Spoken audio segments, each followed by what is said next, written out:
नमस्कार, plus news में आपका स्वागत है। मैं हूं आपके साथ राजकृष्ण। डालते अभी तक की मुख्य हेडलाइंस पर बिहार कांग्रेस के वरिष्ठ राजनेता सदानंद सिंह का पटना में निधन, राजनीतिक गलियारों में फैली शोक की लहर। पूर्व केंद्रीय मंत्री रामविलास पासवान की पहली बरसी पर चिराग ने पीएम मोदी सहित कई वीआईपी को भेजा न्योता। बिहार में नगर निकाय कर्मी की हड़ताल का दूसरा दिन, पटना में कचरा उठाव बंद होने हालात बिगड़ने लगे। अब खबरें विस्तार से। बड़ी खबर बिहार के राजनीतिक गलियारे से सामने आ रही है, जहां बिहार कांग्रेस के वरिष्ठ नेता सह पूर्व प्रदेश अध्यक्ष कई पदों पर रह चुके सदानंद सिंह का निधन हो गया है। मूल रूप से भागलपुर जिले के रहने वाले सदानंद सिंह काफ़ी लंबे समय से बीमार चल रहे थे, जिसके बाद उनको इलाज के लिए पटना के एक अस्पताल में भर्ती कराया गया था। जानकारी के मुताबिक सदानंद सिंह का निधन पटना के सगुना मोड़ स्थित एक निजी अस्पताल में हुआ है। अस्पताल में भर्ती होने के बाद विभिन्न दल के नेताओं का मुलाकात लगातार जारी था, लेकिन अचानक उनका आज निधन हो गया है। निधन होने के बाद बिहार के मुख्यमंत्री नीतीश कुमार, विजय कुमार सिन्हा, नेता प्रतिपक्ष तेजस्वी यादव ने शोक जताया है। आपको बता दें कि सदानंद सिंह बिहार में कांग्रेस के सबसे वरिष्ठ राजनेता थे। वे कांग्रेस के प्रदेश अध्यक्ष के अलावा लंबे समय तक बिहार विधानसभा के अध्यक्ष भी रह चुके थे।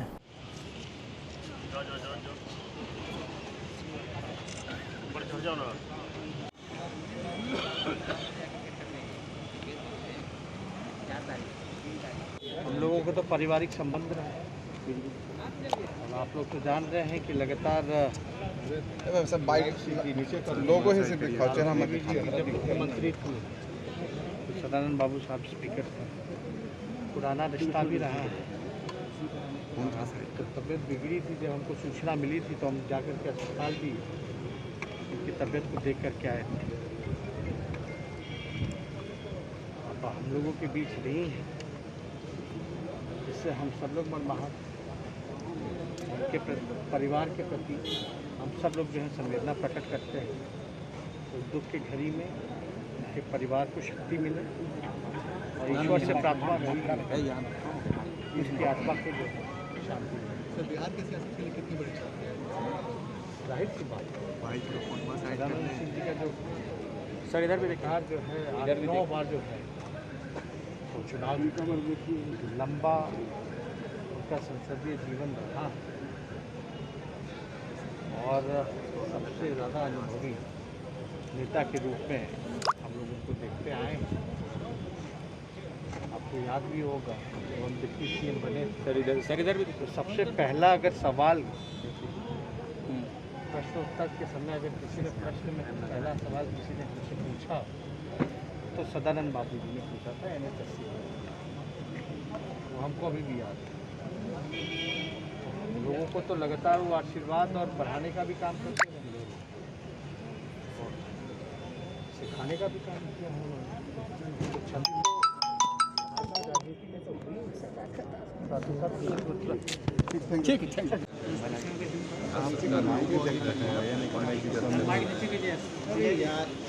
और विधानसभा में 9 बार सदस्य रहे और सब लोगों से उनका संबंध और बातचीत सब रहता था। हम लोगों से पहले से एक संबंध रहा है और कोई उम्र भी ज़्यादा नहीं है। परिस्थिति में बीमारी के कारण उनका निधन हो गया। जब वो बीमार पड़े थे उनके लड़के से बातचीत हुई, दिल्ली से लौट करके यहाँ पर आए थे, चल रहा था और आज अचानक उनका निधन हो गया। हम सब लड़के से भी बातचीत हुई और जो भी मैं समझता हूँ कि अपने ये रहे हैं वो इसी दल का वो सब लोगों के मन में उनके प्रति एक श्रद्धा का भाव है। राजकीय सम्मान के साथ सब लोग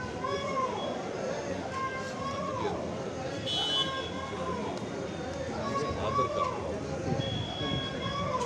पूर्व केंद्रीय मंत्री रामविलास पासवान की पहली बरसी पर उनके पुत्र लोजपा नेता चिराग पासवान ने पटना में बड़ा आयोजन की तैयारी की है। 12 सितंबर को पटना में होने वाले कार्यक्रम में शामिल होने के लिए चिराग ने देश भर के तमाम दिग्गज नेताओं को आमंत्रण भेजा है। चिराग ने बीजेपी, कांग्रेस से लेकर के बिहार के तमाम पार्टी के बड़े नेताओं को आमंत्रण भेजा है। इस कार्यक्रम में शामिल होने के लिए चिराग पासवान ने जिन लोगों को न्योता भेजा है उनमें पीएम नरेंद्र मोदी, गृह मंत्री अमित शाह, सोनिया गांधी, लालू प्रसाद यादव जैसे नाम भी शामिल हैं।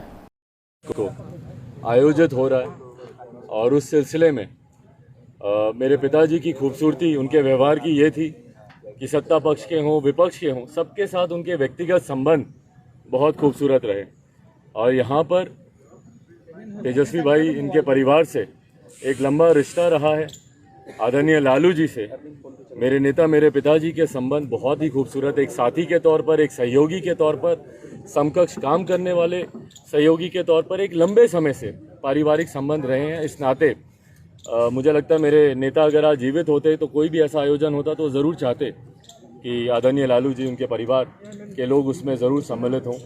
उन्हीं का अंश हूँ, इसीलिए मैं भी उस परंपरा को निभाना चाहता हूँ। और आज तेजस्वी भाई से मुलाकात का कारण भी यही रहा कि मैं आया हूँ इनको आमंत्रित करने के लिए कि 12 तारीख को जो बरखी का कार्यक्रम रखा गया है उसमें ये आएँ। कल संभवतः दिल्ली में मेरी आदरणीय लालू जी से भी मुलाकात करूँगा। और जैसा मैंने कहा कि इसका एकमात्र लक्ष्य यही है कि जितने भी लोग जिन्होंने मेरे नेता के साथ कार्य किया है वो सब इस कार्यक्रम में श्रद्धांजलि उनको देने जरूर आए। क्या नीतीश कुमार से भी आपकी मुलाकात होने वाली है? क्या उनको भी आप इन्विटेशन देंगे? भाई मैंने समय तो लिखवाया हुआ है पर मुख्यमंत्री जी से मिलना इतना सहज हो नहीं पाता है। समस्या मेरे साथ यही आती है, मुझे तो खास तौर पर जल्दी वो समय देते नहीं है मुलाकात करने का, पर लिखवाया मैंने ज़रूर है। उम्मीद करता हूँ कि कार्यक्रम से पहले ज़रूर वो मुझे समय देंगे मुलाकात करने का। भाई एक सेकंड आप ही बोल लीजिए। सबसे पहले सदानंद सिंह जी का आज हम लोगों के बीच नहीं रहे, इसलिए हम अपने पार्टी के तरफ से, अपने पिता के तरफ से संवेदना उनके परिजनों के प्रति प्रकट करते हैं। सदानंद सिंह बाबूजी का हम लोगों का काफ़ी पुराना रिश्ता रहा है। हम तो बचपन से देखते रहे हैं। हम लोगों की जब सरकार थी तब भी स्पीकर वो रहे और अभी साथ में काम करने का भी मौका मिला। तो उनके अब हमारे बीच नहीं रहने से कांग्रेस पार्टी को तो क्षति हुई है और हम लोगों को भी निजी रूप से इस खबर सुन करके मर्माहत है। और जैसा आप जान रहे हैं कि हम सब लोगों के अभिभावक, हम लोगों के नेता रहे हैं रामविलास पासवान जी, और उनकी पहली बरखी है तो इस अवसर पर चिराग पासवान जी मिलने हम लोगों से आए हैं। और एक पुराना रिश्ता रहा है जिसका जिक्र इन्होंने किया ही है। तो हम लोग तो घर के लोग हैं और आज उनको कितना भी याद किया जाए पासवान जी को, क्योंकि हम जब पहली राजनीति में हम लोग आए थे 2010 का चुनाव था तो साथ में ही हम लोगों ने काफ़ी जो है कैंपेन उनसे सीखने का काफ़ी हम लोगों को मौका मिला। तो जाहिर सी बात है कि बरखी जो है मनाई जाएगी। इस अवसर पर जो है न्योता हम लोगों को देने आए हैं चिराग जी, और जैसे इन्होंने बताया कि राष्ट्रीय अध्यक्ष जी लालू जी से भी इनकी मुलाकात होगी। अब लालू जी के सेहत में भी सुधार हो रहा है और सेहत ठीक रहा तो वो भी बरखी में जो है सम्मिलित होंगे, क्योंकि उस दौरान शामिल नहीं हो पाए क्योंकि आप लोग सब लोग जान रहे थे लालू जी जेल में भी थे, तबीयत भी ठीक नहीं थी। लेकिन काफ़ी खबर सुन करके उस समय से ही और महात रहे, पुराने साथी रहे, लोग काम किए हुए। तो आज इस अवसर पर हम लोग जो हैं मिले हैं। और बाकी आप लोग का जो सवाल है तो वो तो रहता ही है, लेकिन ऐसे अवसर पर अगर कोई समय मांगता है तो समय मिलना चाहिए, कोई इसमें हानि वाली बात नहीं है। लालू जी ने कहा था कुछ दिन पहले कि वो उनकी इच्छा है कि चिराग और तेजस्वी साथ आए, तो क्या बिहार में नए राजनीतिक समीकरण भी देखने को मिल सकते हैं क्या? आपने भी कहा था कि डिसाइड तो चिराग पासवान को करना है। आगे चिराग और तेजस्वी एक साथ दिखेंगे? अरे भाई हम तो जो कहना था वो तो हम लोगों ने कह दिया। अब जब लालू जी ने जो बात कह दी उसके बाद तो हम कोई बात कह ही नहीं सकते और जाहिर से बात है। यानी आगे एक प्लेटफॉर्म पर दिखेंगे दोनों। आप देखिए, अब हम पे बोल रहे हैं, हम तो कह रहे हैं कि जो लालू जी कह दिए, जब इच्छाएं जाहिर कर दिए तो उसके बाद मेरा कहने का कोई मतलब नहीं है। राजनीति में चिराग जी दोनों के पिता एक साथ आए थे। अब गेंद आपके पाले में है चिराग जी, क्या आप फिलहाल मैं एक बार स्पष्ट कर दूं आज जो मुलाकात हुई है इसके राजनीतिक मायने नहीं निकाले जाने चाहिए। ये मैं आप लोगों से आग्रह करता हूं। जैसा इन्होंने भी कहा, आज एक व्यक्तिगत तौर पर एक पारिवारिक कार्यक्रम, उसके लिए मैं इनको आमंत्रित करने आया हूं। आगे के जो राजनीतिक जो सवाल है, मुझे लगता है उसके लिए ये उचित समय नहीं है, जगह नहीं है। उसकी चर्चा हम लोग भविष्य में करेंगे, पर व्यक्तिगत तौर पर मैं इनको आमंत्रित करता हूं। झारखंड विधानसभा में नमाज के लिए अलग से कमरा आवंटन किए जाने से उठे सवाल के बाद बिहार में भी भाजपा विधायक की तरफ से अलग से हनुमान चालीसा पाठ करने के लिए कमरे की मांग की गई है, जिस पर अब विधानसभा अध्यक्ष विजय सिन्हा ने साफ कर दिया है कि अलग से कोई कमरा नहीं दिया जाएगा। बुधवार को उन्होंने विधानसभा में अपने कक्ष में मीडिया से बातचीत के दौरान ये बातें कही। इस दौरान उनके साथ डिप्टी सीएम तारकिशोर प्रसाद, पंचायती राज मंत्री सम्राट चौधरी भी मौजूद रहे हैं। देखिए, एक युग का समापन हो गया। 9 बार के ये सदस्य थे और बहुत ही मिलनसार, मृदुभाषी, सबको लेकर नए लोगों को उत्साहित करने वाले, और इनकी पीढ़ी से लोग प्रेरणा लेते थे। ये कमी सदन के अंदर हमेशा रहेगी। पूजा की जगह चिन्हित करने को लेकर कहाँ तक आप इससे आश्वस्त हैं? बिहार में भी जो अलग अलग बीजेपी के विधायक हैं इस मांग को उठा रहे हैं कि एक जगह चिन्हित होनी चाहिए जहाँ विधानसभा। देखिए, बिहार में ये झमेला नहीं है। बिहार विधानसभा लोकतंत्र का सबसे बड़ा मंदिर है और सभी के मन में ये भाव है कि इस मंदिर का हम पुजारी बने, तो जो भी पुजारी बनना चाहेंगे उनको जगह देने में हमें कहीं कोई प्रॉब्लम नहीं। कोई जगह है ऐसा फिक्स जहाँ पे नमाज अदा किया जाता है? पूजा करने के लिए जगह की कहाँ जरूरत है? हम यहाँ बैठे बैठे पूजा कर सकते हैं, यहाँ जाप कर सकते हैं, कौन रोकेगा हमें?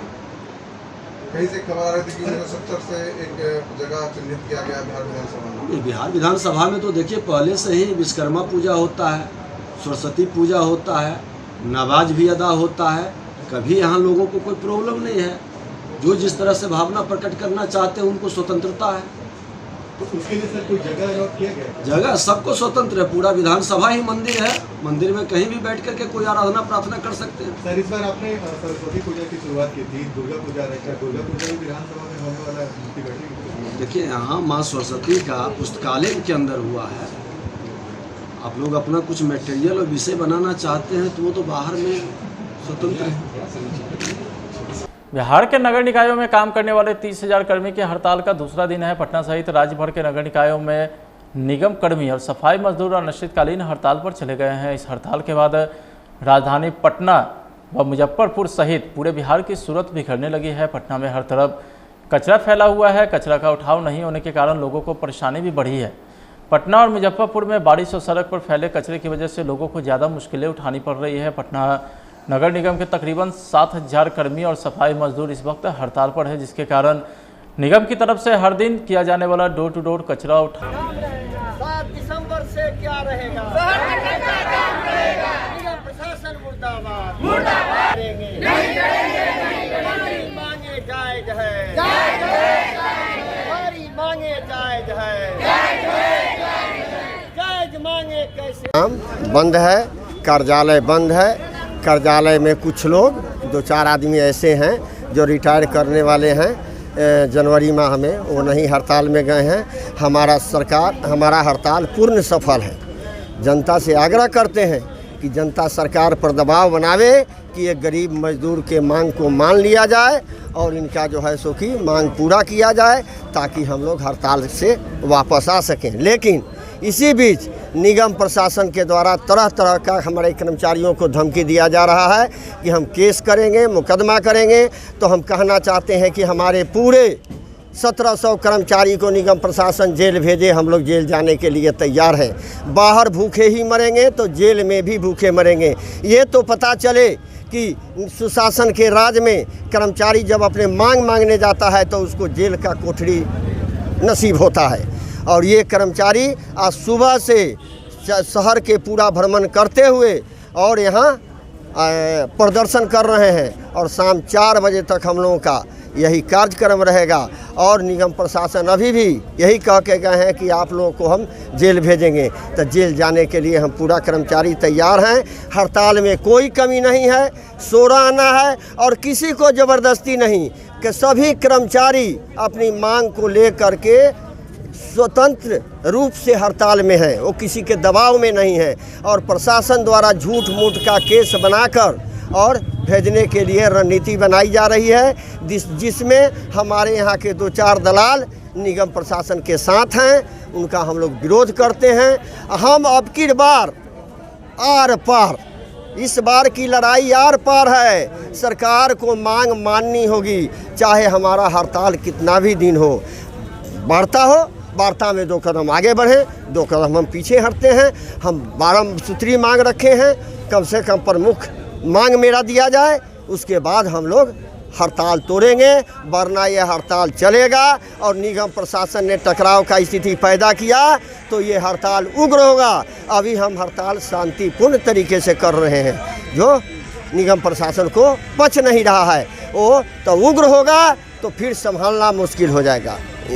शराब के नशे में धुत पुलिस वालों के वीडियो अक्सर सामने आते रहते हैं, लेकिन राजधानी रांची में झारखंड पुलिस के एक पुलिसकर्मी ने शराब के नशे में अपनी सारी मर्यादा तोड़ दी, जिसके बाद स्थानीय लोगों ने उसे जमकर पीटा। मामला रांची के अलवर टेक्का चौक का है, जहां शराब के नशे में धुत जवान ने अश्लील हरकत की और जमकर हंगामा किया।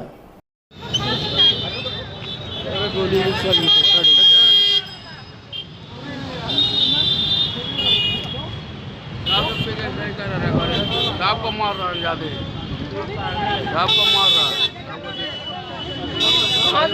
है भैया, कहाँ से मार रहा, कहिए तो पूरा मेरा खून मार, ये मादर चौधरी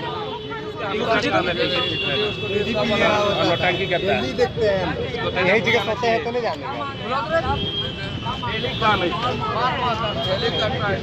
डेली करता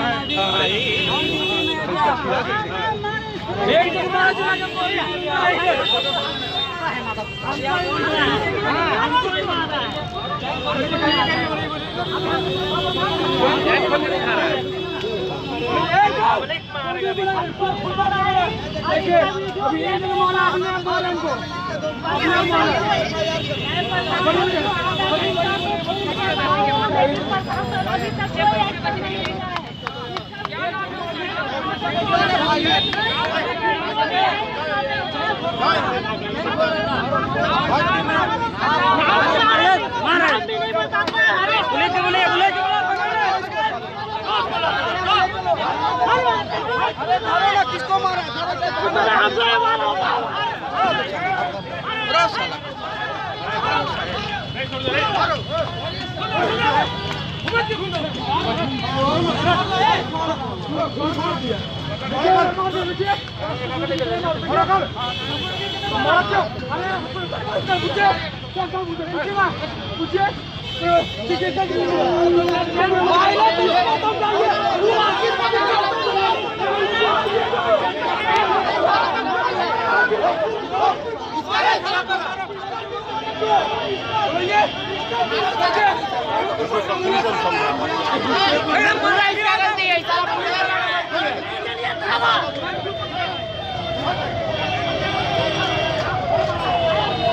औरंगाबाद जिले में त्रिस्तरीय ग्राम पंचायत आम निर्वाचन 2021 के मद्देनजर नगर भवन औरंगाबाद में गश्ती सह मतपेटिका संग्रहण दल के प्रशिक्षण कार्यक्रम का आयोजन किया गया। इस प्रशिक्षण कार्यक्रम का आयोजन जिला स्तरीय प्रशिक्षण कोषांग के द्वारा किया गया।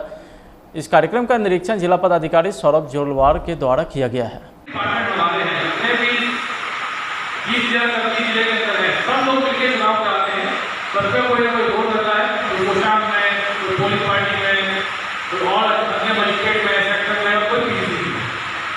सबसे महत्वपूर्ण रोल पूरे चुनाव के अंदर विधानसभा में बोल रहे रहता है ईवीएम का रहता है। इसके बाद ईवीएम है वो आपके अपने आप में बहुत महत्वपूर्ण है।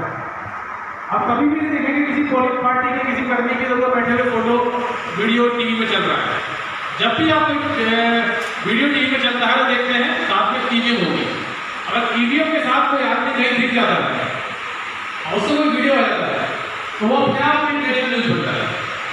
तो औरंगाबाद पुलिस के लाख चुस्ती के बाद भी शहर में अपराध रुकने का नाम नहीं ले रहा है। अपराधी बेलगाम होकर घटना को अंजाम देकर चलते बन रहे हैं।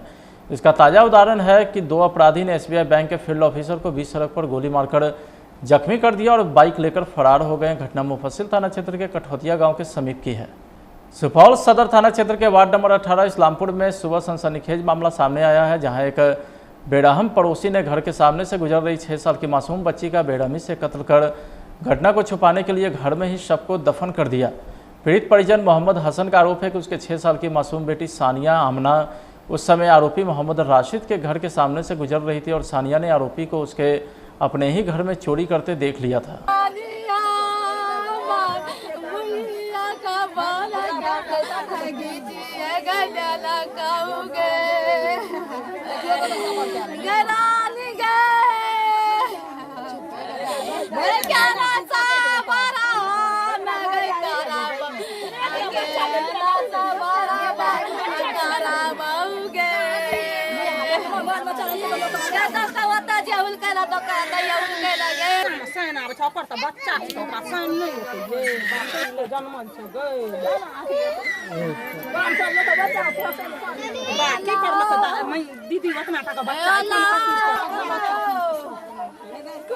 देश के दक्षिण भारत के राज्यों खासकर महाराष्ट्र, केरल, कर्नाटक में कोरोना केस में भारी इजाफा को भी लेकर अब बिहार में भी अलर्ट जारी किया गया है।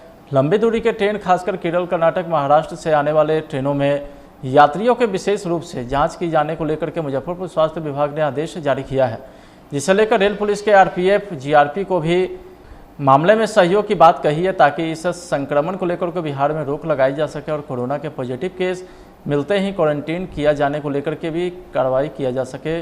Civil surgeon doctor Vinay Sharma ने बताया कि मुजफ्फरपुर जिले में केरल, महाराष्ट्र, कर्नाटक की ओर से आने वाले ट्रेनों में विशेष जांच, कोरोना जांच को लेकर एक आदेश जारी किया गया है।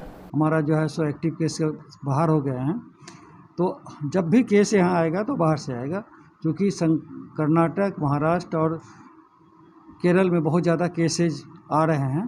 तो हम लोगों ने स्पष्ट डायरेक्शन दिया है। अभी जो है 8 टीमें जो है स्टेशन पर कार्य कर रही हैं और आने वाले प्रत्येक यात्री का जो है कोशिश कर रहे हैं हम लोग कि उसका वहीं पर एंटीजन टेस्ट करें, और अगर कोई पॉजिटिव आएगा तो उसके आइसोलेशन की व्यवस्था हम लोग करेंगे, और ताकि हम लोग जो है जो भी केस अगर बाहर से पॉजिटिव है उसको हम लोग वहीं रोक लें और वो समाज में फैलने से उसको रोक लें। इसके लिए पूरी सतर्कता है। जीआरपी से भी बात हुई है, वो भी मदद कर रहे हैं। उनके एसपी को भी जिला पदाधिकारी के स्तर से पत्र गया है, और व्यक्तिगत रूप से मैं भी मिला हूँ वहाँ के जो इंस्पेक्टर हैं इसके, उससे भी मैंने मिला और उन्होंने कहा कि नहीं, वो भरपूर सहयोग करेंगे ताकि हम लोग समय पर जो है उसको रोक सकें। फिलहाल आज की खबर में इतना ही। आप देखते रहिए प्लस न्यूज़। नमस्कार।